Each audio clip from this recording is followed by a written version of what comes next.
Assalamualaikum warahmatullahi wabarakatuh. Saya Rizky Putra. Di sini saya akan menjelaskan sedikit mengenai perkembangan jaringan komputer masa terkini, serta apa hubungannya atau kaitannya dengan komunikasi data. Lalu serta menjelaskan tentang perbedaan antara port serial dan port paralel, serta menjelaskan mekanisme cara kerjanya. Oke, langsung aja. Jaringan komputer adalah sebuah jaringan telekomunikasi yang memungkinkan antara komputer untuk saling berkomunikasi dengan bertukar data atau komunikasi data. Ya, tujuan dari jaringan komputer ada agar dapat mencapai tujuannya. Setiap bagian dari jaringan komputer dapat meminta dan memberikan layanan atau servis. Pihak meminta atau menerima layanan tersebut disebut klien, dan yang memberikan atau mengirim layanan tersebut disebut server. Nah, desain ini disebut dengan sistem client server dan digunakan pada hampir seluruh aplikasi jaringan komputer. Pada tahun 1973 ke atas dikenal sebagai kelahiran dari internet atau jaringan internasional atau international network. Ya, terdapat dua orang ahli komputer yang mengembangkan dan juga mengusulkan sebuah jaringan yang bersifat sangat luas dan dapat digunakan oleh seluruh orang di dunia ini. Ya, Winton Sharp dan juga Bob Kahn adalah kedua orang tersebut yang membuat sebuah gagasan besar yang sebenarnya menjadi sebuah cikal bakal dari terciptanya internet atau international network, yang saat ini internet pun sudah menjelma menjadi bagian terbesar yang ada di dunia dan dapat menghubungkan setiap orang di belahan dunia. Jaringan komputer sendiri terbagi menjadi beberapa klasifikasi yang akan saya jelaskan di sini. Klasifikasi berdasarkan geografisnya terdapat 3 macam, yaitu jaringan area lokal atau local area network atau disingkat LAN, merupakan jaringan komputer yang menghubungkan komputer dalam area terbatas. Nah, seperti rumah, sekolah, laboratorium, universitas, atau kantor yang memiliki peralatan jaringan sendiri dan interkoneksi yang dikelola secara lokal. Nah, gambarannya seperti ini, LAN network, di mana ada beberapa klien, server, dan printer terkoneksi secara lokal. Lalu kedua, jaringan area metropolitan atau metropolitan area network atau disingkat dengan MAN, yang merupakan jaringan komputer yang menghubungkan para pengguna dengan sumber daya komputer pada sebuah area geografis atau area yang lebih besar dari yang tercakup dengan LAN, tetapi lebih kecil dari area yang tercakup oleh WAN atau Wide Area Network. Seperti di sini misalnya perusahaan dengan cabang tergabung atau terhubung secara MAN atau Metropolitan Area Network, ya. Jadi di suatu perusahaan terdapat sudah terkoneksi secara LAN, lalu cabang perusahaan juga terkoneksi secara LAN dan digabungkan secara Metropolitan Area Network. Ketiga, merupakan jaringan area luas atau Wide Area Network atau disingkat dengan WAN, yang merupakan jaringan komputer atau jaringan telekomunikasi yang membentang di atas jarak geografis yang sangat luas, seperti seluruh negara atau seluruh dunia. Jaringan komputer jenis WAN biasanya terdiri dari beberapa jenis jaringan yang lebih kecil, seperti jaringan LAN atau MAN. Jadi ini seperti jaringan yang lebih luas yang menggabungkan beberapa jaringan yang lebih kecil.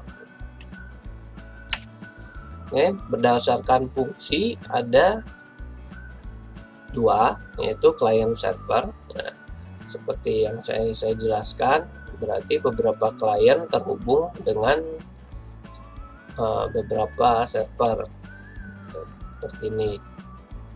Yang kedua adalah jaringan ujung ke ujung atau peer to peer. Jadi merupakan jaringan dari beberapa klien ya yang terhubung tanpa melalui server. Jadi di sini servernya tidak ada. Oke. klasifikasi berikutnya berdasarkan topologi jaringan. Ya, ada 6 topologi, yaitu topologi bus seperti ini, topologi bintang atau star seperti ini, di mana di tengah-tengahnya terdapat central hub. Lalu topologi ring, di mana semua komputer tergabung dalam satu lingkaran. Lalu topologi mesh, ini. Lalu topologi tree membentuk sebuah akar. Lalu topologi linear atau point to point, di mana komputer tergabung secara garis ya, dari komputer yang satu ke komputer lainnya, atau point to point. Selanjutnya adalah klasifikasi jaringan berdasarkan distribusi sumber atau informasi datanya. Ada 2 macam, yaitu jaringan terpusat. Nah, jaringan ini terdiri dari komputer klien dan server, yang mana komputer klien yang berfungsi sebagai perantara untuk mengakses sumber informasi atau data yang berasal dari satu komputer server. Yang kedua adalah jaringan terdistribusi, yang merupakan perpaduan dari beberapa jaringan terpusat, sehingga terdapat beberapa komputer server yang saling berhubungan dengan klien membentuk sistem jaringan tertentu. Oke, selanjutnya klasifikasi berdasarkan media transmisi data. Yang pertama adalah jaringan berkabel atau wired network. Ya, pada jaringan ini untuk menghubungkan satu komputer dengan komputer lain diperlukan penghubung berupa kabel jaringan, ya, seperti UTP, ya, fiber optik, koaksial, dan lain-lain. Kabel jaringan berfungsi untuk mengirimkan informasi dalam bentuk sinyal listrik dan antar komputer jaringan. Yang kedua adalah jaringan nirkabel atau wireless, ya, atau yang biasa dikenal kita saat ini dengan Wi-Fi, yang merupakan jaringan dengan medium berupa gelombang elektromagnetik. Ya, pada jaringan ini tidak diperlukan kabel untuk menghubungkan antar komputer, karena menggunakan gelombang elektromagnetik yang akan mengirimkan sinyal informasi antar komputer jaringan sehingga bisa berkomunikasi data. Ya, untuk jaringan nirkabel sendiri saat ini sudah dikembangkan sampai ke tingkat yang lebih tinggi lagi, atau kita kenal dengan teknologi jaringan 5G.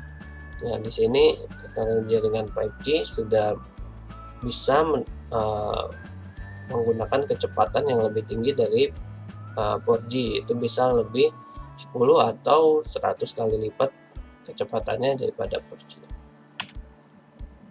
Ya, lalu apa hubungannya dengan komunikasi data? Ya, karena karena komunikasi data sendiri dalam jaringan merupakan sebuah pertukaran data antara dua perangkat yang perpindahannya melalui media transmisi tertentu. Ya, dan jaringan komputer sendiri bertujuan untuk melakukan komunikasi data. Ya, sehingga jaringan komputer dan komunikasi data sangat berkaitan. Selanjutnya saya akan menjelaskan perbedaan antara serial port dan port paralel.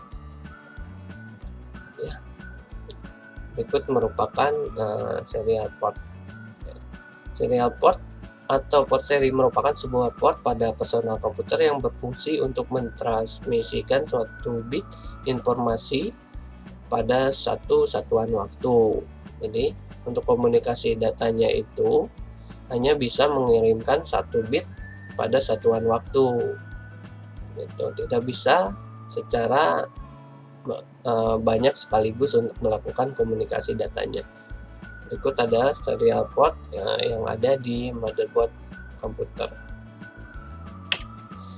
Ya, perangkat yang menggunakan kabel serial untuk komunikasinya dibagi dalam 2 kategori, yaitu DCE, Data Communication Equipment, dan DTE atau Data Terminal Equipment. Nah, Data Communication Equipment adalah perangkat seperti modem, TIA adapter, plotter, dan lain-lain. Sedangkan Data Terminal Equipment adalah komputer atau terminal. Nah, untuk menjamin terjadinya sebuah komunikasi data yang cepat dan reliable antara dua peralatan, lalu lintas data harus dikoordinasi dengan baik.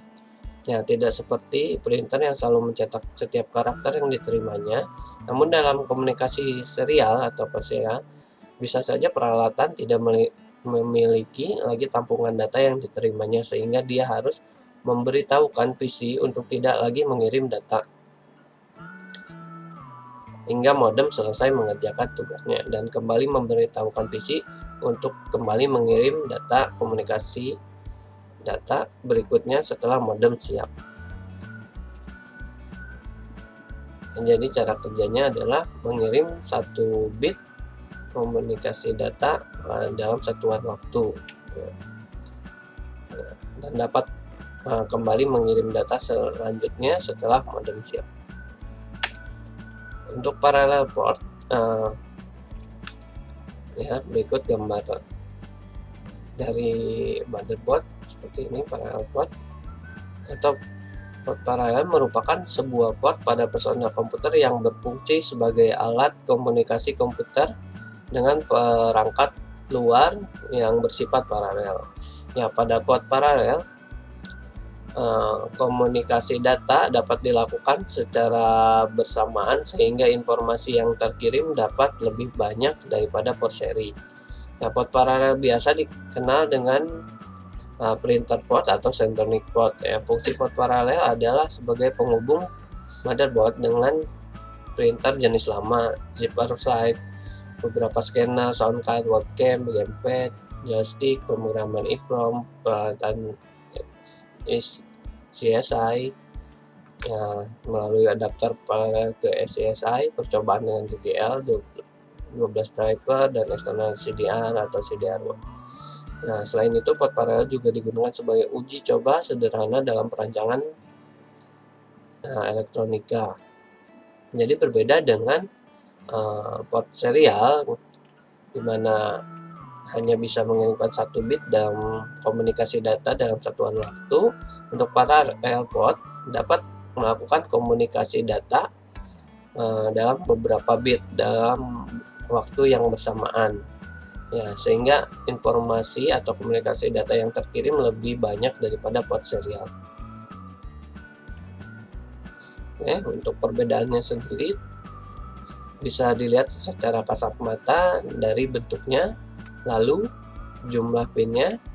Nah, yang ketiga adalah port serial dapat mentransmisikan atau mengkomunikasi data 1 bit informasi pada satuan waktu, sedangkan port paralel dapat mentransmisikan informasi secara bersamaan sehingga informasi yang terkirim lebih banyak.